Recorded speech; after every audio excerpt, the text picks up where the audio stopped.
time to talk about Hateful Eight. Um, I liked it. I did.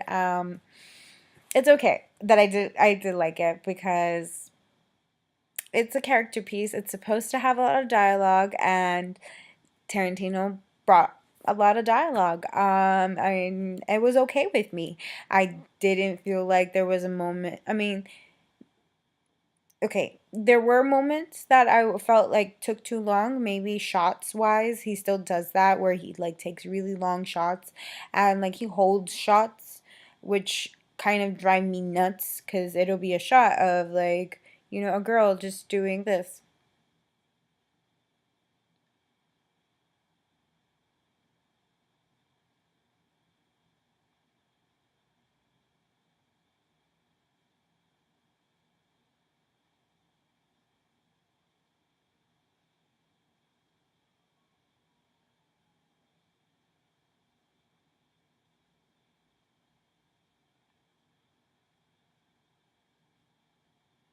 So, that's usually what it is.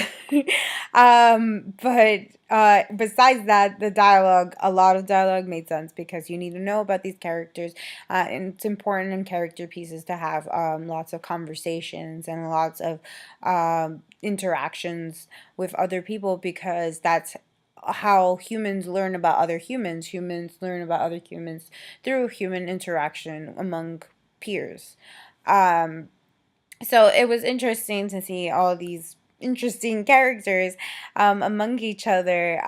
One of the things I've noticed is that you like them. They're kind of despicable people, and you kind of enjoy who they are and kind of like their personality. You're kind of sympathetic for them. Like throughout the whole time, you kind of like them, even though they're kind of mean. I mean, even Samuel Jackson, he's not exactly the good guy. He's not really. I, I'm not sure. Probably gonna have to watch it again to make sure that he's not the good guy, but I'm pretty sure he's technically not the good guy in the sense that like he's an outlaw in a sense too, and kind of does that make sense? Oh, when you watch it, you'll like understand my confusion. But other than that, it was fun and it was cute where they were. Um, and I use fun and cute and in the sense that it was enjoyable. I had brought smiles to my face. Um, I my cheeks flooded. I got red. Like I heard things that I would never say in front of my mother. But this is a Quentin Tarantino film, so that's usually the case. I would never watch a Quentin Tarantino film with my mom. That's weird. Um, yeah, no. Imagine the looks over. The looks over. Yeah, no, that's weird. Avoid. Um, so yeah, lots of profanity, of course, and vulgarity. So, but that's typical. Um, we can go now into, I think, visually, it was shot 70 millimeter film camera, and you can see that, and I, wow, my hat's off to the team that did it because I I for one know that like film, like still doing film is not very common anymore, and to find people that are still interested in going through a lot of more, it's a lot more work to deal with film. You have to deal with a lot more people have to touch the film in order to produce it. You don't pop it into like a computer. It's somebody has to actually develop it and like process it and a lot of other stuff. One person alone has to take it out of the camera and like in a tent, and then it's a lot more complicated than it's, put it back into the computer, boop, you know it's totally different. So I am very excited that they did it, and it looked great cinematically. Like the shots, exterior shots of like the snow, the mountains, beautiful shots. And it's hard. I did notice there was a few shots that were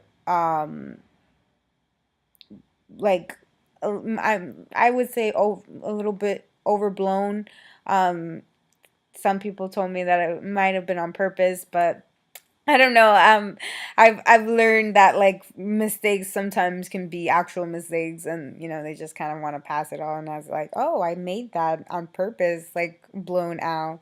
I mean, it could be a second team kind of thing, but I caught that too. So sorry. I don't know. I'm sorry. I didn't mean to be nitpicky, but I'm sorry I noticed it, and it really didn't excite me to see that. Anyways, so either way, the rest of the shots were beautiful and gorgeous. Good ratio, aspect ratio, and great depth of field shots. Oh wow, like beautiful, perfect.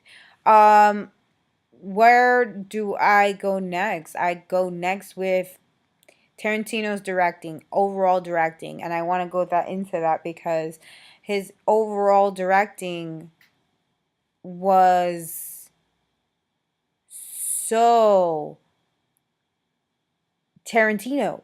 He kept a really good format where there's a staple in this film, and I don't know what it is just yet, but there's a staple in this film where it's like it's a Tarantino film, bookmarked. I mean, all the characters, he got the best out of everybody. He got the best out of the cast, got the best out of the crew. Overall, vision, story, totally like maybe some stuff were incorporated, but that's normal. That's the way art works. Art is an incorporative thing. You incorporate out of everything. A square, you've seen a square before in your life, right? Before, just because you draw the square out of your head, you still seen it before, something you've seen. So everything is still incorporative. So he does that, but he keeps it original and in a very unique way. And I like that his films don't have anything to do with each other, and he takes a wing at pretty much any little genre that he can get himself into. And I say, genre because I wouldn't really consider this, an action film. And I wouldn't consider this a drama. I would consider this maybe like a dark comedy, or maybe a messed up situation, for not to say the F word. Um, anyways, so and he held it down, and I like that, and it was really well put together film. So I can see that he put his hand in it, and I like that, and I like seeing a director that when you see their film, you know who did it, but not because they're all the same films, because none of his films are the same. There's something about it. There's a taste in it, but it's because all of these characters are like he gets the best out of these characters and gets the best out of these actors. Um, and you see that, and it's beautiful. It's a beautiful thing in film, and you like it, and everyone loves it. So I think this film is going to be one of those Tarantino films that everyone's going to be talking about eventually in the long run. Fans are going to be all goo goo gaga over this one, I'm sure. I would love to see everyone else's comments, and love to see anybody else has any ideas on what's going to be his next film, or his next few films. Um, and hope to speak to everyone else later. Bye.